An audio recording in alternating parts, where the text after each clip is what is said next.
Bismillah ar-Rahman ar-Rahim. In Surah Al Imran, verse 200, Allah says, Ya ayyuhallazina amanusbiru wa sabiru wa rabitu wattaqullaha la'allakum tuflihun.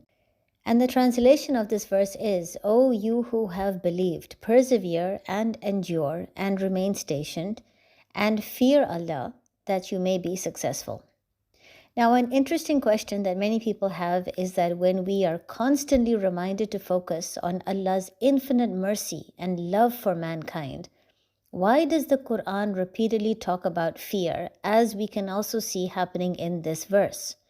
Why does the Quran make it clear that only those who fear Allah will be the ones who will be successful?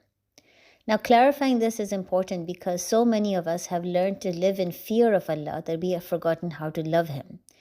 And then if we learn to love Him, we are then told to not love Him too much because it might decrease our level of fear, in which case we will go off track. So that just makes it so much more confusing. So firstly, understand that the word constantly mentioned in the Quran and also mentioned here in this verse is taqwa. This is translated as fear, but taqwa does not really mean just fear. There are other words for fear such as khawf, but Allah does not choose to use that. He chooses to use the word taqwa. Taqwa means the desire to protect or to shield oneself. So basically, when you have the desire to protect yourself from things that you consider to be harmful, that is taqwa. Now, we can argue that taqwa means fear because we are fearing those harmful things. That's why we are choosing to stay away from them. But that's not accurate because taqwa embodies both fear and hope. In other words, we are fearing the immoral, indecent, or evil things. But when we take action to shield ourselves, to protect ourselves, to move away from those things, then we are doing so because we have the hope that by staying away from such things, we can have a better life. In other words, taqwa includes having the emotion of fear, but also the action of hope. If you only have fear and no hope, then that means you are terrified of the evil, indecent, immoral things, but you're not taking any action to protect yourself. You're just sitting there paralyzed in fear. That is not taqwa. On the contrary, if you only have hope and no fear, then that means you believe that no matter what, you will always make the right decisions. There is no need to be cautious or to be vigilant. In that case, you will be carefree and you will definitely indulge in evil things, not realizing how bad they actually are, because now there's no fear. You've lost the fear of indecent, immoral, sinful things. And that is also not taqwa.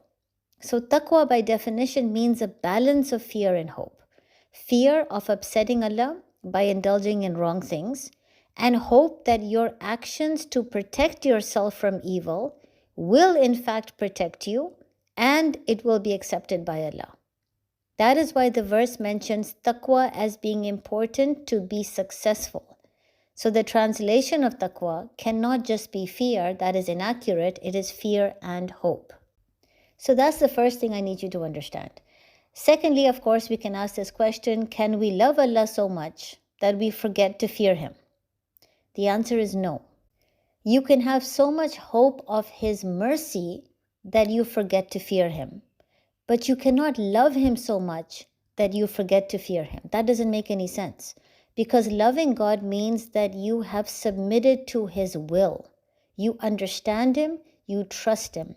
When He tells you to do certain things, you do it. When He tells you to abstain from certain things, you do it.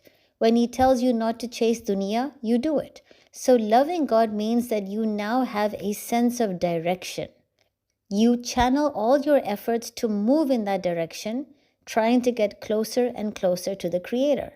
And this is something you can only do if you have taqwa, meaning you have both fear of God's punishment and hope of God's mercy. Until you don't learn to love Allah, you won't have a sense of direction. You won't have a goal.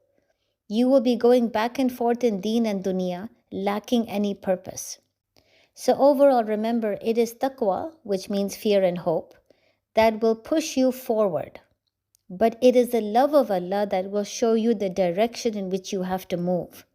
This is precisely the reason why some Muslims complain that at times they struggle for Allah, at times they don't. At times they do 5-time prayers, at times they don't. At times they really want to study the Quran and Tafseer and make it a part of their lives, and at times they just don't. The problem is not that they don't have taqwa. The problem is that they lack a sense of direction because they haven't yet learned to love Allah. And of course, how do we learn to love Him? Study His message that He has especially designed for you. A message in which He chooses to communicate with you, letting you know how much He loves you and how much He loves to forgive. So understand the importance of taqwa, understand the importance of balancing fear and hope, and understand the significance of learning to love God so you can have a sense of direction. Assalamu alaikum.